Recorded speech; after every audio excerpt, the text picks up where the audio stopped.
Brought to you by Proto Labs. Real parts, really fast. Custom metal, plastic, and liquid silicone rubber parts in as fast as one day. I'm excited to be moderating this panel discussion on integrated technology. Specifically, we're going to be talking about the ways in which designers are integrating technology into the fabric of our daily lives at two scales, at both the personal, individual level and at the community, society level. So to focus on the personal scale, we have Becky Stern. She is the Director of Wearable Electronics at Adafruit. Each week, she publishes a new do-it-yourself craft and tech project tutorial and video, and also hosts the YouTube live show, Wearable Electronics with Becky Stern. She's been combining textiles with electronics since 2005, and she helps develop the Adafruit Flora wearable Arduino-compatible product line. She's been shooting video since age 5 and sewing since age 8. Stern studied at Parsons the New School for Design and Arizona State University, and she teaches at the School of Visual Arts Products of Design grad program. She's a member of the Brooklyn Art Combine Madagascar Institute and the internet-based group Free Art and Technology. And to focus on integrating technology at the community society level, we have Ricardo Prada. Prada leads Google X's Central User Experience Research and Design team, which helps breakthrough technologies become user-centered products through a unique mix of moonshot thinking, market research, user research, interaction, and industrial design. Prada's own work emphasizes cognition, emotion, and behavior as primary components of product design. As a result, his work has spanned industries and user types, from multi-billion-dollar advertising products to self-driving cars, mobile and wearable computing, healthcare, and next-gen flight management systems. Before Google, he worked on aviation safety projects that partnered him with several airlines and with Boeing. Prada holds a bachelor's degree in psychology from San Francisco State University and a PhD in human factors and applied cognitive psychology from George Mason University. So I'll take a seat and we can start talking. So it seems to me that we are heading toward a new level of technological integration in our daily lives with things like wearable electronics, smart home products, self-driving cars, and other sort of science fiction-y inventions. And, but at the same time, it seems to me like we are still quite a ways away from any of those things achieving widespread mainstream use. So I'm curious to start if you agree with the idea that we are sort of in the very early stages of a revolution, and also to talk a little bit about how your work is feeding into that. How about very early? Very early was maybe 5 years ago. I don't know. Yeah, I think the world's just opening up right now to the idea of, you know, public space, private space, the real estate of your body becoming like a place where technology exists. I think that industrial designers are probably used to making objects that take into consideration the way they're used by the users, of course, but that now that everything can be smart and everything can be Bluetooth, that we're just sort of starting to see where all of those ideas can go. Yeah, I mean, I grew up in the Silicon Valley, and I've always felt like we're right at the cusp of this like big revolution. And when I look back, I think we always have been. So, I mean, I agree we're at the very beginning. It's going to get big. But we're way, way further ahead than we could have imagined a few decades ago. Mm-hmm. So I think all those technologies are coming much sooner than we thought. Okay, interesting. Maybe just now it's becoming, I mean, it's always been vogue to be into the future. Like, that's so future, I want that.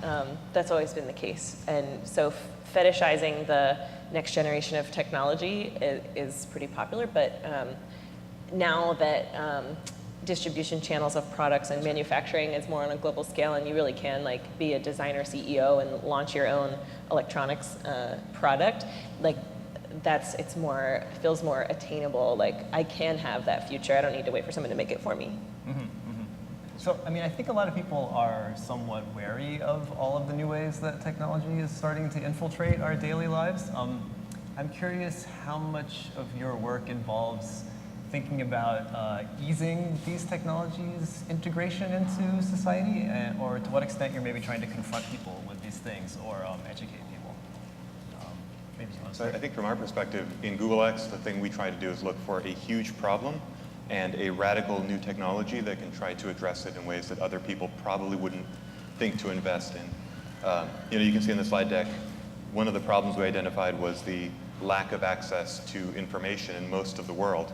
And through some of the work that was happening internally, we decided, what if we can blanket the entire planet with satellites that are really cheap and provide that internet access to everyone? I mean, are there things there that are concerns? I mean, absolutely.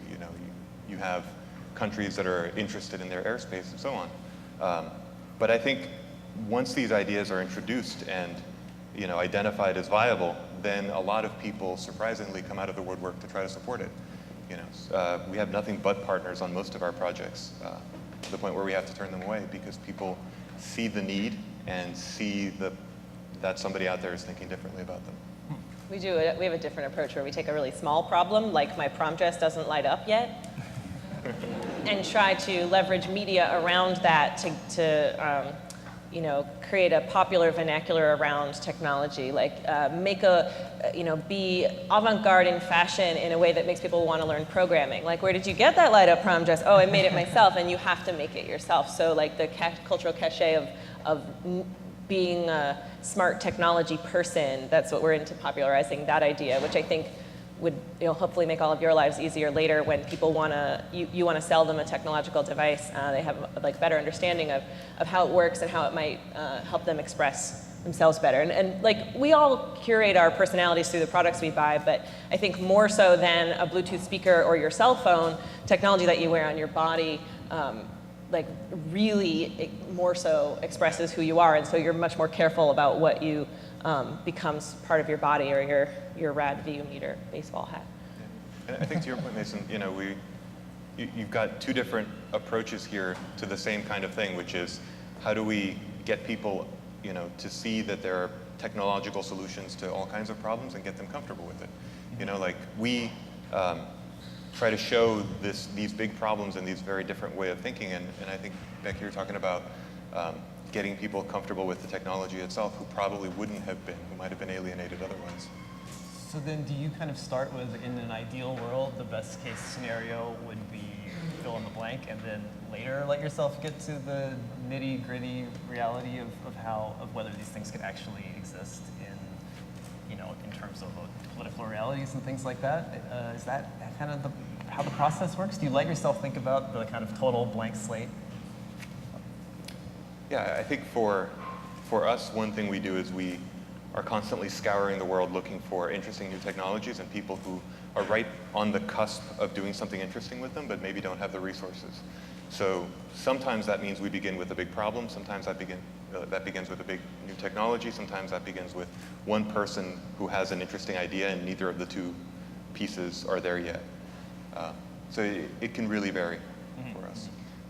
I really like to play with technology, and since Adafruit's kind of we're an open source hardware company, we like to think of ourselves as an educational company with a gift shop at the end. So the primary thing we like to think we make is educational content, tutorials about making your own light-up GPS wristwatch that then get people excited about making those things and popularizing the activity. That's awesome, because I think play is an important part of it for us too. Even when you're dealing with these huge things and these amazing technologists, almost all ideas that you come up with are going to be failures at the beginning. You're just not going to be able to get it right the first time. And so enjoying the process of kind of discovering what works and what doesn't is such a huge part of it for us. Well, and creative misuse, right? So if you find a piece of technology and you want to sort of see what it can do, I know new parts come across my desk and I just want to play with them, and I don't necessarily have anything in mind when I sew the accelerometer onto my glove. I just want to see what kind of things could come from it. And I think that making people conversant in programming and engineering really opens up a new level of creativity for designers once they can feel comfortable playing. Yeah, totally. Especially if you can make some of those tools and those platforms available. On one project that I worked on for a while, Project Glass, and I think we even have a picture here. One of the goals for us was to try to take this technology and make it available to lots of people. If you look back in the history of computing, One sort of sad moment was when the first personal computer with the GUI was put together, and everyone went like, we're not sure what to do with it, and so they shelved it. And had they done something very different, had they made a bunch of these prototypes and made them available to artists and developers and engineers, we might be further along in the world than we are today. And it's similar, right? It's us giving out this technology and trying to see what the rest of the world can do with it. Mm-hmm. Yeah, I wanted to ask about research because you mentioned, your bio mentions user research and market research, but how do you do research on markets that don't really exist yet, or for user categories that don't really exist yet? I mean, can you talk about that, both of you? Yeah. Well, since I make projects really quickly, it's kind of like I'm from permanent art school. Like I just make a project, release it, make a new project, release it. This, for instance, is I forgot to tell Michelle about this at dinner last night. This is the city bike helmet that navigates you to the nearest bike station. And it took about this folding helmet that didn't really fold that well, but the slots were exactly the right size for LED strip. And it's like, oh, I'm just going to do this.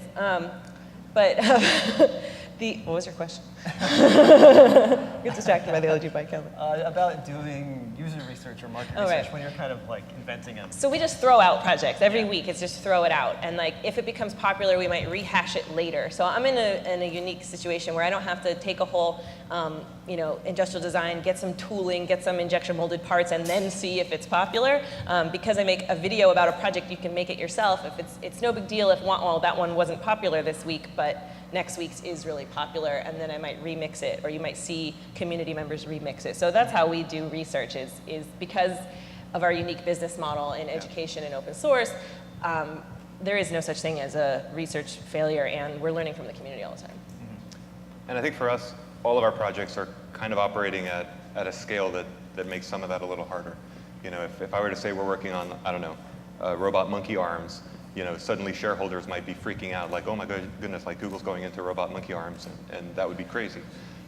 So for us, one thing we have to do is figure out both how to play internally, how to get that cycle happening really quickly, and also how to have really clever user researchers who can figure out ways to understand where things are succeeding and where they're failing as quickly as possible, and sometimes without letting the cat out of the bag.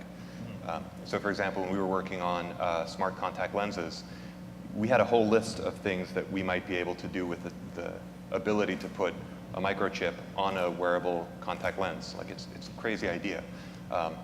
But many of those, you can't pursue them all.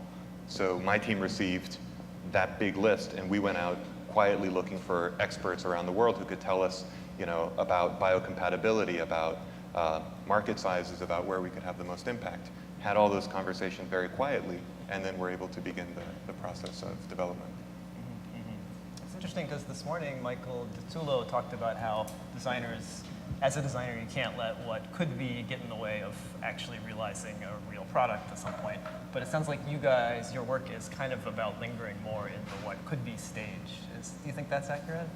Making in the what could be stage. Yeah. I mean, because he's right about executing. You have to execute something, and it's not. And yeah, you can't wait for it to be perfect. And because I have a deadline, I'll just finish a thing and move on to the next thing. It's easier to let go of what you've just made when you know that there's something cool right around the corner. But I wouldn't say I linger in what could be because I'm too busy with my hands on the soldering iron. So Becky, with your work, I mean, is the way you know something that is successful, is it because you get a lot of remixes and feedback? Yeah. And it catches on fire in that sense? Is Yeah. that kind of how you judge success? Exactly. It's exactly. And well, in product sales, because we I'll teach you how to make this hat, and then if we see the sales spike in the microcontroller, that product suddenly sells out, we know that we have a hit on our hands. But really, when people make this stuff, so we have a weekly show and tell on Google+. It's like a hangout where customers and anybody really can come and show off their cool DIY electronics project and sort of share with the community and with us what they've made, and we can tell these addressable NeoPixels, they're really taking off because we're just seeing all of these projects. And so community adoption, and it's much more of a fast cycle because it's stuff you make yourself. We don't have to wait for overseas manufacturing to come back and then distribution to sell a retail product. It's the gratification's instant. You're just like, wow, somebody made my project. Mm-hmm, mm-hmm. Yeah. Same for us. We're not really lingering in exploring the space. Our goal is to do product design. So when we talk about a self-driving car, we actually want people in self-driving cars on the roads and being safer than they currently are. So that means that you basically have to maintain two tracks. One track where you're progressing every day towards getting this thing in people's hands, and then potentially another track where you're exploring, trying to destroy your own ideas, trying to find alternate uses. But for us, it's constantly a march toward products and constantly a march toward finding things in the real world that will tell us whether we're on the right track or not. But is it harder to know when you're on the right track? Self-driving cars, I think, are still several years or maybe a few decades away from being a large-scale reality. Is it hard to know when you're succeeding on something like that? No. No, I don't think it's that hard. Yeah. A self-driving car, for example, I was part of the team that was working on making sure that we were doing things as safely as possible during the early phases of that project. And we knew we were getting closer every day because we were putting the cars on the road and watching how the computer reacted to people. And as far as other things, well, market research is an entire discipline devoted to making good assumptions and good interpretations based on the data. So no, I don't think so. I think in all of these, we get much closer than I think people would expect. Like you say decades, I think a lot of people in the industry think decades. I don't believe it's going to be decades at all. He has to say that he works there. What about the robotic monkey arm, though? The robotic monkey arm? Well, I shouldn't have mentioned that one. What about, it's interesting because I feel like it sounds like you both work in very kind of a fun way and a sort of freewheeling way, and that it's a sort of startup style culture. First of all, is that true? And do you think that that's important to your success, maintaining a kind of startup style freewheeling working environment? Yeah, I think so.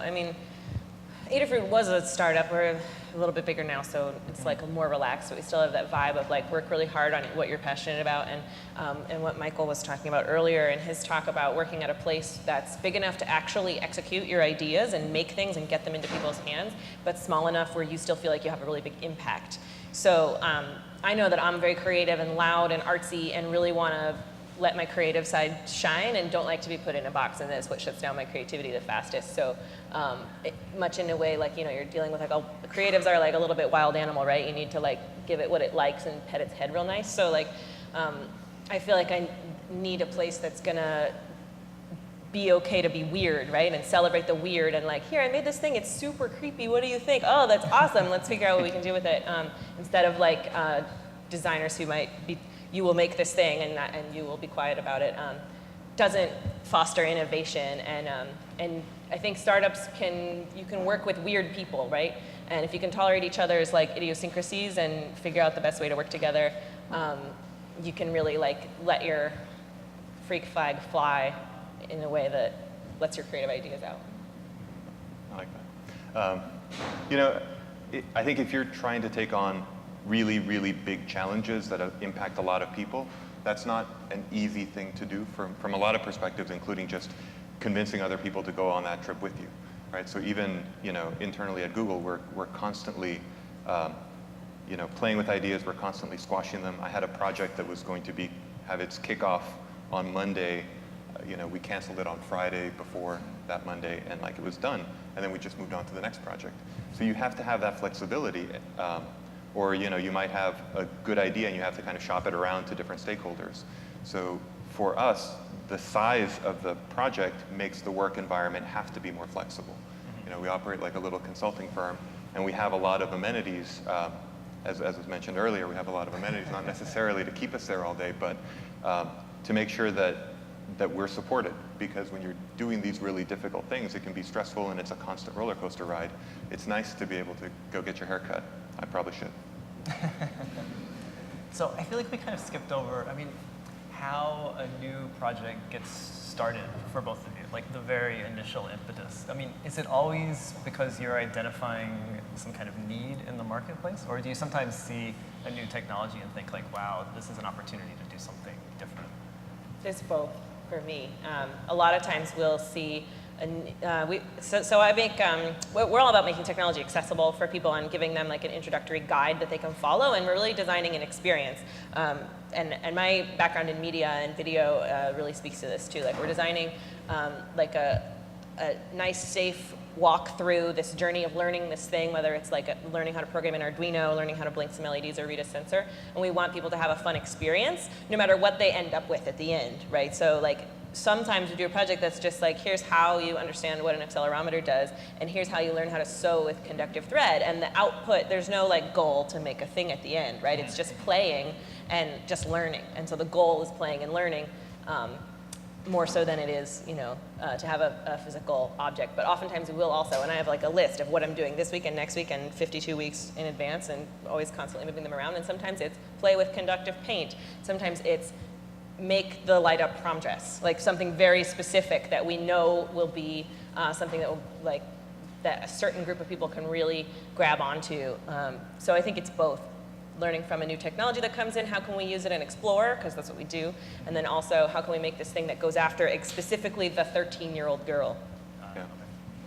Yeah, and similar for us, we have what we call the plan of record path, which is, you know, we have this need, we're going to just bulldoggedly move forward on it, and then we also have the exploratory path where we do a lot of these kinds of things. You know, like some crazy new technology made it out into the market, can we send folks out to a conference to see what it's like? You know, and kind of bring us some inspiration. But there's always a need. But the role of your team at Google X is do people bring like, hey, here's a crazy idea, can you like then vet this idea? Can you explain how it works? Well, I think it depends on which project it is. So, for example, we have a project called Makani, which is basically about creating these windmills in the sky to create green energy. That company existed, you know, long time ago. I think it's like 8 years old or something. And they were brought into our department because we thought we might be able to support them better than they would on their own. So, you know, that's a case where Google had nothing to do with the genesis of that project at all. And then in other cases, it's folks that, you know, come to one of our conferences. We have a conference called Solve for X, where we invite basically folks to tell us about their crazy moonshot ideas and try to partner them up with you know, nonprofits or places that can help fund them. So sometimes we'll bring those in-house, and sometimes it'll be things developed inside during one of these exploratory phases. Yeah. So it varies. I wish I could give you a really simple answer, because I get asked that by everybody I try to hire. Yeah. You've both mentioned failure a couple of times, and I feel like, you know, that's an issue that all designers have to figure out how to learn from their failures. And I know a lot of startups talk about like a fail fast attitude, that the idea is like figure out as soon as you can that this isn't going to work. Like, is that kind of true for both of your working styles? Sure, yeah. Although sometimes, you know, Tuesday night, my video's got to go up on Wednesday, and I realize I have to make my whole project over, and I just cry. But also then you move on because there's a new thing like just around the corner. You know that it has the failure has a finite level to it, right? And so like I try to fail fast, like, oh, I have this idea, let me see if it's feasible. It's not failing fast, it's a feasibility test. And if it doesn't work, maybe you shelve it until something comes along that can do it. But like I said earlier about successes, like you know something's a hit when you are making iterative work and something becomes popular, then you know you can remix it or expand upon it or take it further. Likewise, the projects that aren't so popular, they don't go away. They're still there on our website. You can still do them. And for us, it's about like how many people are going to do it, right? So it's not considered a failure if only 2 people made the project and showed it to you versus a project that 3,000 people made, but because maybe it's for a niche market. We service lots of different, right? Like, who is that girl who wants to wear the light-up dress to the prom? Like, I know I keep coming back to that example, but some highly technical, specific thing could be considered a huge success if we get like such cultural cachet in the hacker movement, like, oh, look at those Adafruit folks, they did this like badass thing that only 3 people will understand how badass it is. That's still a success. So they're really, you know, it's only a failure if it gets like lots of YouTube dislikes. No, even then, I don't know. At least people watched it, right? Right, at least people watched. Yeah. Yeah, I think one of the upsides of doing design is that, you know, when you're making a product for somebody else, that provides you all kinds of opportunities to be proven wrong, right? Because you have stakeholders, you have people who ultimately have to buy it, you have people who ultimately have to have some kind of demand for it. So, you know, on my team, the designers are encouraged to figure out the fastest possible way to realize that they're on the wrong track and to have multiple plans always in motion, you know, a plan A, a plan B, and a plan C. And then we're sort of blessed with a fantastic user research and social sciences team where, you know, these guys have PhDs in making people's designs fail. And so, you know, if the designer's comfortable with what they've got, then it goes to this team. And this team, you know, if anyone's going to crack it really quickly, it's going to be them. So we have to be really comfortable with the iterative process. Like, we're constantly iterating, and it has to be much faster than most people expect. Otherwise, we're not going to make these aggressive decades-long deadlines that you've given us. All right, well, we're almost out of time, so thank you both so much for your time. Yeah. Thanks for having us. Thank you